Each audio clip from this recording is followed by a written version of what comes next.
பார்த்தீங்கன்னா செம்மையாக வெயில் அடிச்சிட்ருக்கு. நான் வந்துட்டு இங்கே தான் உட்காந்துட்டு இருந்தேன். பாருங்கள், ஃபேன்லேருந்து வர காற்று கூட செம்ம சூடாக வருதுன்னு தான் சொல்லணும்.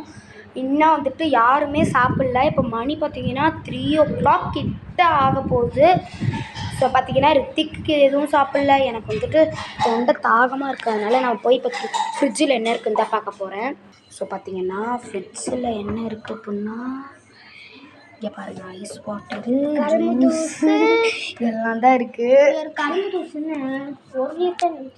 இதை நான் இப்போ குடித்தோன்னா அப்படின்னா இப்போ நம்மளோட அம்மா வந்துட்டு செருப்பு பறக்கும் அப்படின்ட்டு இருக்கிறான் பாருங்க. ஸோ நெக்ஸ்ட்டு வந்துட்டு ரித்திக் நேற்று என்னென்ன டாய்ஸ்லாம் வாங்கிட்டு வந்தான் அப்படிங்கிறதெல்லாம் இப்போ நான் உங்களுக்கு காமிக்கிறேன். ஃபஸ்ட்டு பார்த்தீங்கன்னா இந்த இந்த இந்த அமெரிக்காலலாம் பார்த்தீங்கன்னா இருக்கும் பார்த்தீங்களா, இந்த பெருசாக இந்த மாதிரி மூடி இது அமுக்குனா இதுக்குள்ள கேண்டி வந்துடும். அப்புறம் வந்துட்டு குட்டி ஹவுஸு, டிக்டாக்கு, தென் வந்துட்டு இந்த மாதிரி சாக்லேட்டு. கீழே போட்டுட்டேன் நான் அந்த சாக்லேட். அதுவும் சிரிச்சுட்டே சொல்கிறேன், அது ஒரே ஆள் நான் தான். ஸோ நெக்ஸ்ட்டு அவ்வளோதான் என்னோட டேபிள்லேயே வச்சுருக்கிறேன். வீட்டில் பார்த்தீங்கன்னா நிறைய பொம்மை. ஆமாம், வீட்டில் வந்துட்டு இவங்ககிட்ட நிறைய பொம்மை இருக்கும், அதில் சந்தேகமே இல்லை.